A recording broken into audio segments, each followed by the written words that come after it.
এখন আছি প্রগতি সরণি, যেতে হবে গুলশান 2-এর দিকে। গুলশান 2 থেকে আবার যেতে হবে আমার মহাখালী। দেখেন দেখেন বাইকারের তামসাটা দেখেন শুধু। কোনো ইন্ডিকেটর দিল না, কোনো হাত দিয়ে কোনো ইশারা দিল না, পিছনে যে একটা গাড়ি আছে বা একটা সাইকেল আছে এটা মানে কোনো খেয়ালই করলো না। মন চাইলো, মুড চেঞ্জ হলো আর বামে নিয়ে নিল। আসলে ওনারাই পরে দেখা যায় রাস্তাঘাটে অ্যাক্সিডেন্ট হয়, পড়ে থাকে রাস্তার মধ্যে, দোষ হয় অন্যান্য মানুষদের। আজকাল যে কী সব দেখা লাগতেছে রোডের মধ্যে, এই যে একটা বাইক সামনে, ইয়ামাহা কোম্পানির সম্ভবত। তো বাইকটা হচ্ছে নাম্বার প্লেট ছাড়া, আবার উনি ট্রিপও মারতেছে। আজকাল সার্জেন্ট নেই বলে ওনারা এই সুযোগটাকে কাজে লাগাচ্ছে, আর ওনাদের দেখা দেখি অন্যান্য মানুষরাও এরকম করতেছে।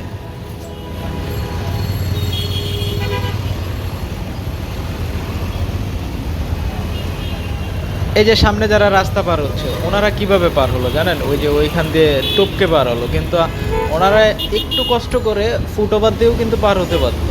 তো ওনাদের এটা বোঝাতে যান, বলতে যান, ডিরেক্ট বলে দেবে আপনি আমাকে জ্ঞান দিতে আইসেন না, বা দেখা যাবে ঝগড়াও লেগে যাবে। এই যে আরেকজনের মন চাইলো আর ডানে চেপে গেল।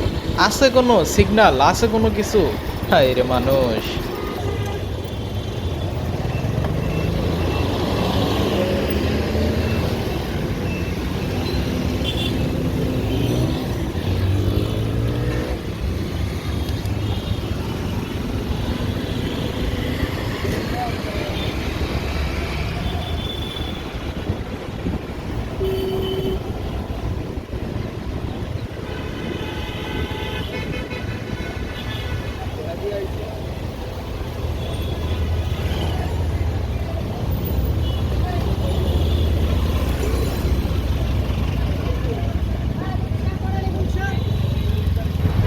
এই তো বামে ঢুকে গেলাম, এইদিকে দেখতেছি এখনো সেনাবাহিনী আছে।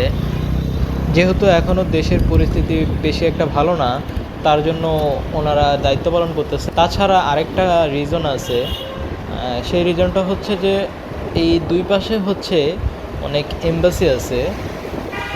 সত্যি বলতে এরকম ফাঁকা রাস্তায় সাইকেল চালাতেও ভালো লাগে, মনটাও ভালো হয়ে যায়। আর এরকম দুই পাশে গাছপালা থাকলে আর কি লাগে ভাই। ওই যে ডান পাশে হচ্ছে সৌদি এম্বাসি।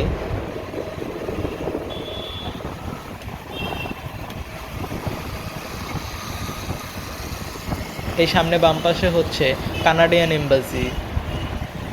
এই রোডে অটো ভাবা যায়? তাও কি গতি ভাইরে ভাই! আমার 25 স্পিডে চলতেছে সাইকেল, আর ওনার কত বুঝেন এবার। অটোগুলো এমনভাবে চালায় বাউলি দিয়ে এদিক সেদিক করে, মানে দেখলেই ভয় লাগে এদেরকে আমার।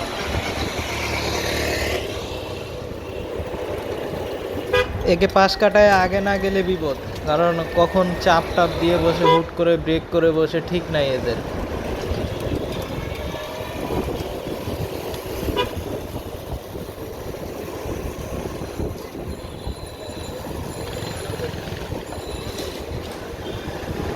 সামনে সম্ভবত সিগন্যাল পড়ছে, একটু দাঁড়াতে হবে।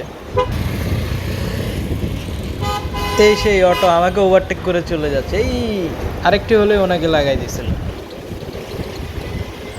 এই তো গুলশান 2 সিগন্যালের কাছাকাছি চলে আসছি। সিগন্যাল পড়ছে যার জন্য এখানেও দাঁড়াতে হবে, কিচ্ছু করার নাই।